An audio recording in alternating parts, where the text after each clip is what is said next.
Ever feel like you're just, spinning your wheels, putting in all this effort, but nothing seems to change? Yeah, or you look around and see really good people going through really tough times and you kind of wonder why. Exactly.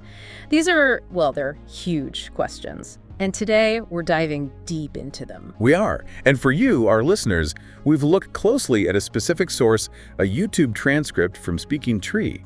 It features Chaitanya Charan. Right, and he uses the Bhagavad Gita, its wisdom, to explore these very ideas, focusing particularly on karma. Our goal here isn't just like the surface level, what goes around comes around. We want to really unpack what the Gita, through Chaitanya Charan's lens, tells us. Yeah, really get into it. How do past actions, our choices now, destiny, even a higher power, how does it all fit together? That's what we're exploring based on his insights. Yeah, Chaitanya Charan, he's an ISKCON monk, the International Society for Krishna Consciousness. And his own story is quite something. He overcame polio, which I think gives his views on resilience and karma, real depth. Definitely adds weight.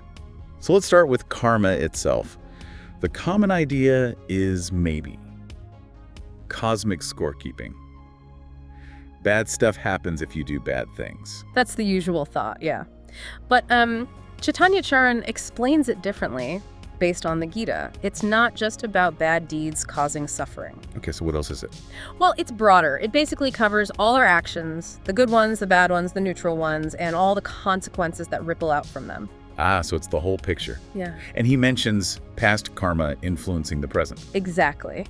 Things happening now, good or bad, might be linked to actions from, maybe a long time ago. It's not always this immediate, direct payback we might expect in, this lifetime. That's interesting because it's easy to get discouraged, right? You try hard, do good things, and maybe things don't immediately improve or something bad happens. Totally.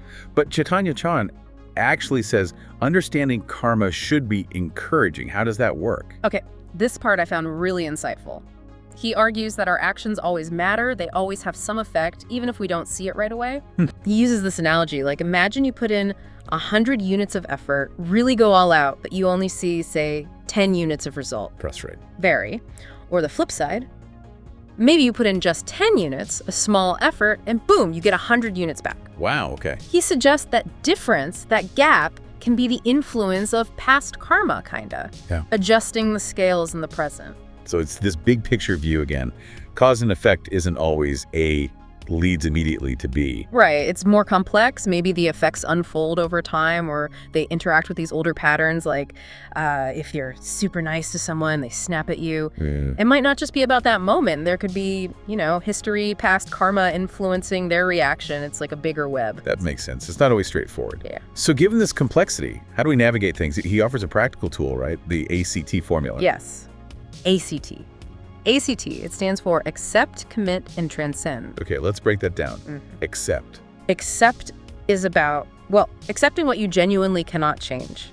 Things that have already happened, unavoidable circumstances, accidents, stuff that's just done. Like Arjuna in the Gita, initially not wanting to fight the battle that was right in front of him. Exactly like that. It's about recognizing reality, even if it's painful. Because, as he points out, we waste so much energy fighting things we can't change. Getting stuck in the past, basically. Right. So acceptance isn't giving up, it's strategic. It frees up your energy. Okay, that makes sense. Freeing up energy for the next step, which is commit. This is where you focus that freed up energy. Focus on what you can influence, what is within your power right now. Shifting from what if to what is and what can I do about it. Precisely.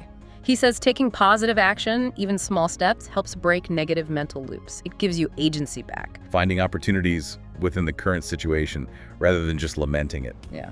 And then the final step is transcend. Transcend, that sounds big. It is, sort of. It's about connecting with something beyond the daily ups and downs, the wins and losses, connecting with a higher power, with God.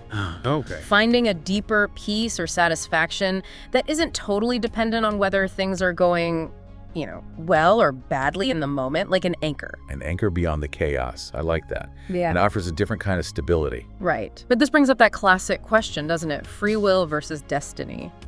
If past karma is playing out, how much control do we really have? Yes, the big one.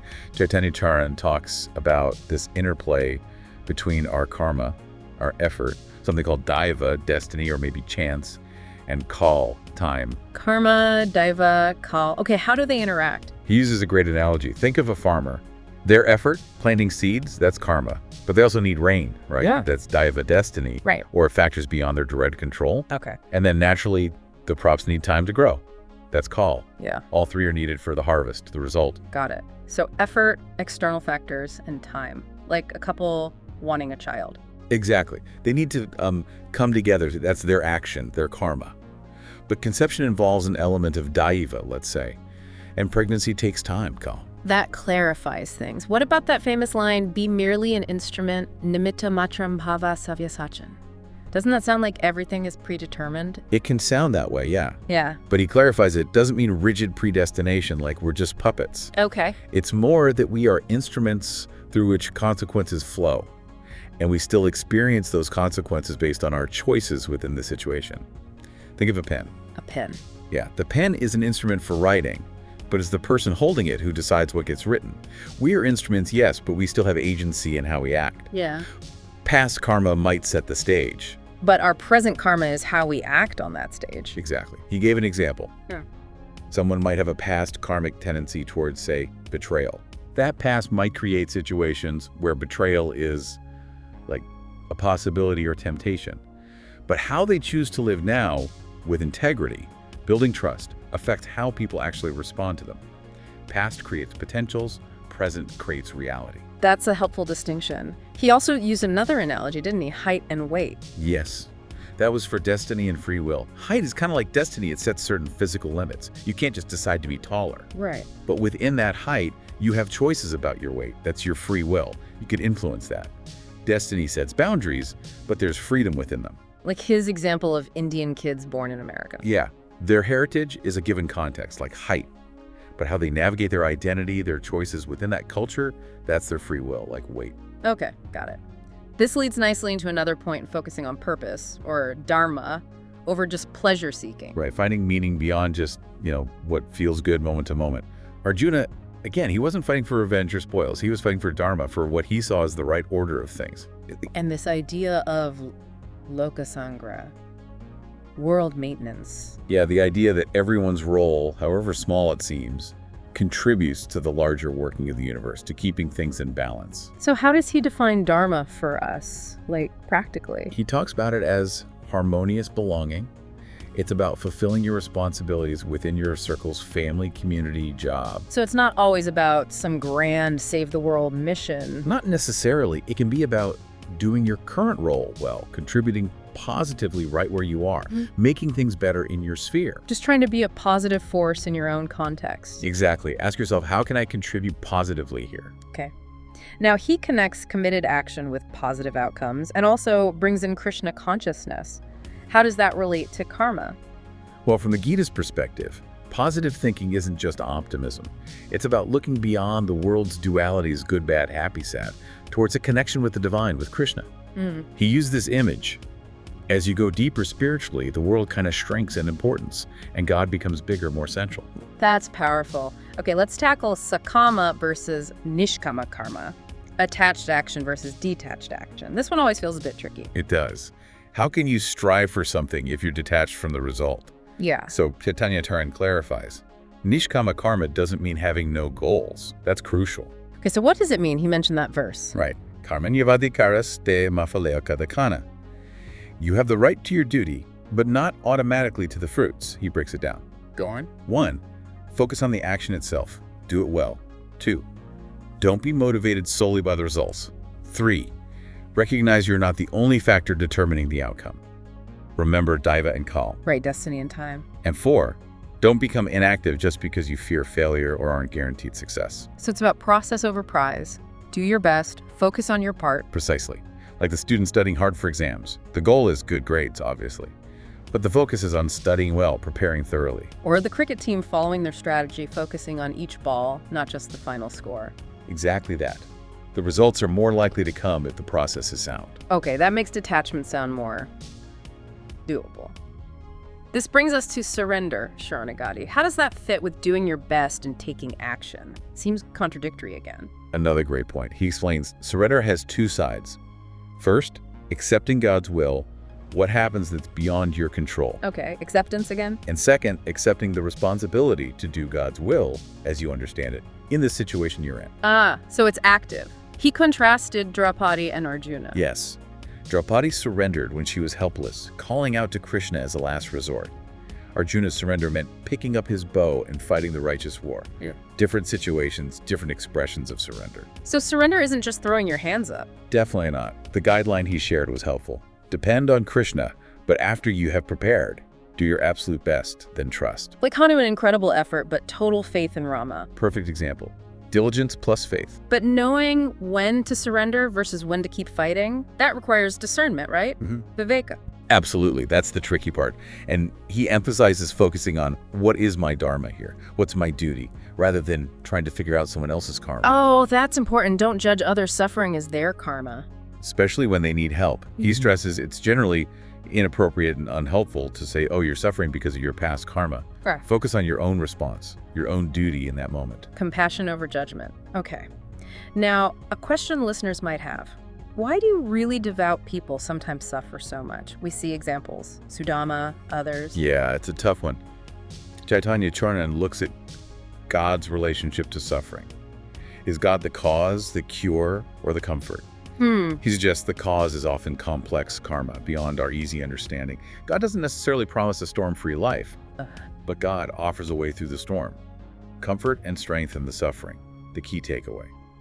Whatever karma brings us to, Krishna can help us through. That's reassuring.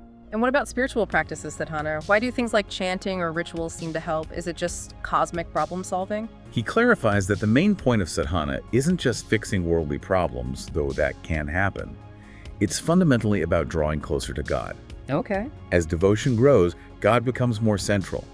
Worldly issues might still be there, but they have less power over you.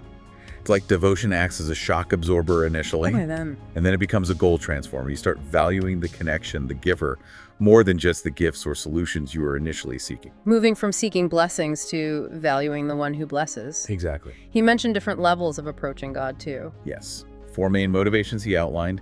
Fear, approaching God to avoid punishment or bad outcomes. Desire, approaching God for material things.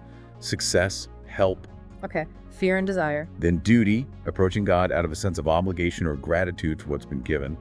And finally, the highest is love, approaching God purely out of affection for the relationship itself. Fear, desire, duty, love. That's a clear progression. And God's love is for everyone, right? Absolutely, for everyone. But he uses an analogy. Think of a marriage proposal. One might be out of sheer necessity, I need someone. Another comes from deep affection, I love this person. God accepts us wherever we are, but naturally the relationship deepens as love grows. The ideal is God being our first thought, our primary connection, not just the last resort when things go wrong. Making God the first alternative, not the last. Right. Spiritual progress is moving closer to that center of love. And finally, this idea of oneness with God. What does that look like in the highest devotional state? Is it like merging, losing yourself? He clarifies it's not about losing individuality. It's a oneness of desire and will. Your will aligns perfectly with God's will, but you remain an individual soul capable of loving and being loved. Maintaining the relationship. Exactly. He points to Arjuna's final words in the Gita, Karya Vikantava, I will do your word. That alignment, that willingness, that is the perfection of oneness in this context. Wow. Okay, so much there. Let's try to pull out some key takeaways. For me, that ACT formula, accept, commit, transcend, feels really practical. Yeah, very actionable. And the idea that karma is encouraging because our actions do count, even if results aren't instant, that shifts things. It does. It gives meaning to effort. And maybe also understanding those different levels, fear, desire, duty, love, helps us see where we are on our own path. Definitely. For you, the listener, maybe think about how these ideas land. Can they offer a new way to look at your own efforts, your challenges, reflecting on your dharma in different parts of your life? What are your responsibilities? How can you act positively there? Yeah, great points. So maybe a final thought to leave you with. Which of those 4 levels, fear, desire, duty, or love, feels most true for you right now and how you relate to the divine, or even just to life's challenges? How might knowing that influence your journey? Or think about the battles in your life. Which ones need that acceptance step, and where can you really commit your energy now for positive change? Lots to think about. Definitely. Profound wisdom from the Gita brought to life through Chaitanya Charan's insights.